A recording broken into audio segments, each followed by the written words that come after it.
Hey everybody, Christian from Treasure Town here, and today we're going to be going through the top 13 Jefferson Nickel double die reverses. Now, these varieties are worth much more than the coins that don't have these varieties. Basically, you're looking really close on the backs of Jefferson Nickels for a few little markers that are pretty rare. Collectors pay up for them, but I've got a PowerPoint presentation with clear photos, and I'll explain just what the varieties are and talk you through the values as well. So let's get right into the video.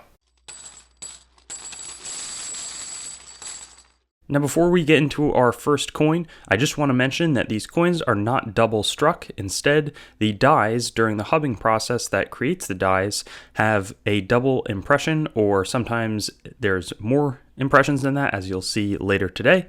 But every coin that is then struck from those dies will have the double die or triple die or quadruple die featured. So our first one is a really well-known double die reverse on the nickel series. It's the 1939, and it's super boldly doubled all across the reverse, but especially in the Monticello lettering. As you can see here, it's almost fully separated, and then in 5 cents, dramatically doubled. And I think that this is a coin that a lot of people find to, as their first variety, or I've heard that in the past, and then get into collecting, and it becomes like a $200 coin in AU55 as opposed to like a 25-cent coin otherwise. So it's definitely a valuable one, and as you can see, the mint state is going to dramatically increase. There's also one that is not quite as dramatic, but still pretty significant.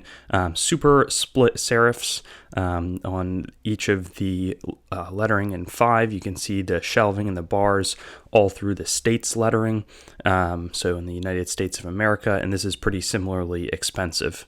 There's also going to be a 1945. This is a war nickel, so it's going to be the P mint mark from Philadelphia, and similarly it's going to be quite strong on the right side of the Monticello and 5 cents lettering. You can see especially in the O in Monticello, but really all along the bottom starting in C, as well as in the 5 cents, strong doubling in the ENTS there.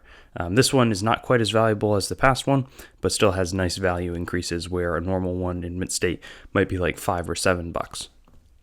Here, this is a second double die reverse, but this one is only, so just to go back, this one is in the Cherry Picker's Guide. The Fivas Stanton has sort of made it's the FS, and they identified a lot of the sort of prominent varieties that people should be searching for. It's almost a little bit like they can make the market on it, and all of those are attributed at PCGS. The VP ones are only attributed at NGC, and the Kaneka is a major error collecting and variety collecting society, and they have a really extensive listing that goes far beyond what NGC or PCGS is certifying, and those are often found certified in ANAX holders, which at ANAX, one of their main strengths is certifying lots of different variety coinage. This one has really clear splits all through the of America, and there are not too many certified, and I think if this became FS listed, there would be a lot more popularity and its value would increase. Here we've got a triple die reverse, and it's tripled. There's also significant repunchings of the mint mark, but you can see a little bit in the P, in the base of the R and the I especially. There's like 3 notches there. With the wear, this could be a little bit more challenging to discover, but has some decent value, a few $100s in the mint state range, so that's really nice. But the 501, the classification, 800 listings are double die reverses, 500s have to do with the mint mark, 100s would be double die obverse, but there's a third die doubling or tripling, in this case the second tripling. You can see it nicely on the 5 cents as well as the serifs in the M. And then in the E, also pretty clear. This one has values that are a little more muted, not quite as expensive as some of its similar counterparts.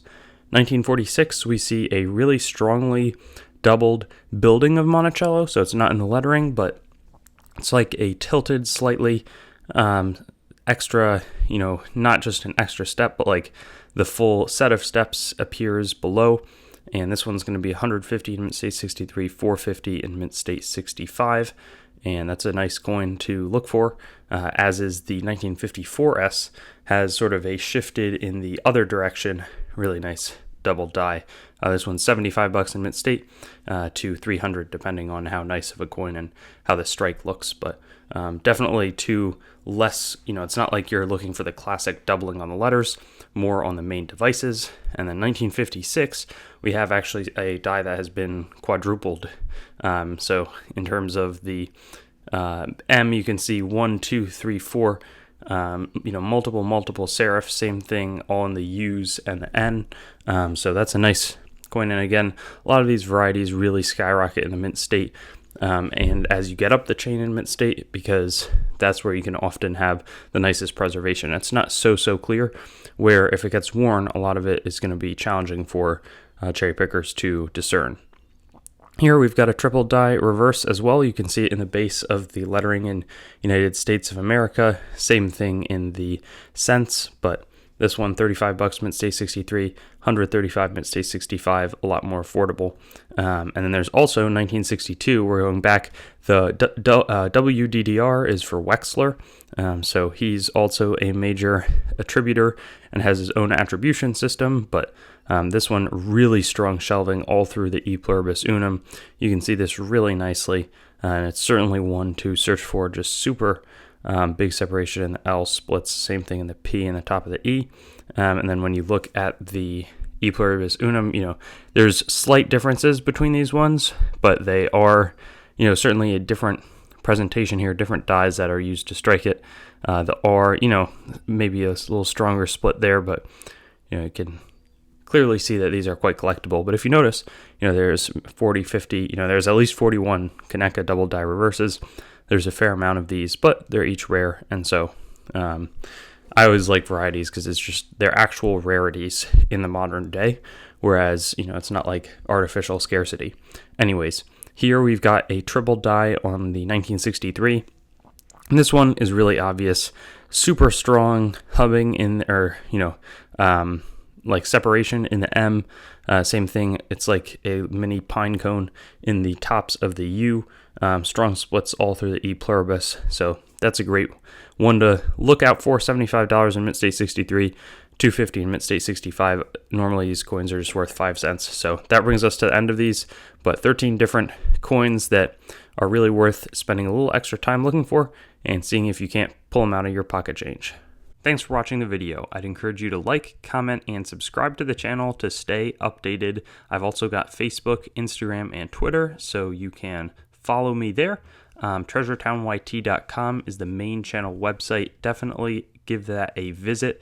I've got a lot of information about me up there and the channel. CoinGrabBag.com as well currently redirects there, but it's some good opportunities for very fair grab bags, both made by me and other sellers. A lot of different options, so that's a good way to support.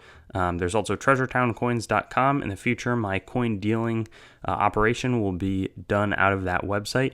CoinMeltPrice.com for updates on the melt prices of your coins, both US and world. A lot of resources in that website.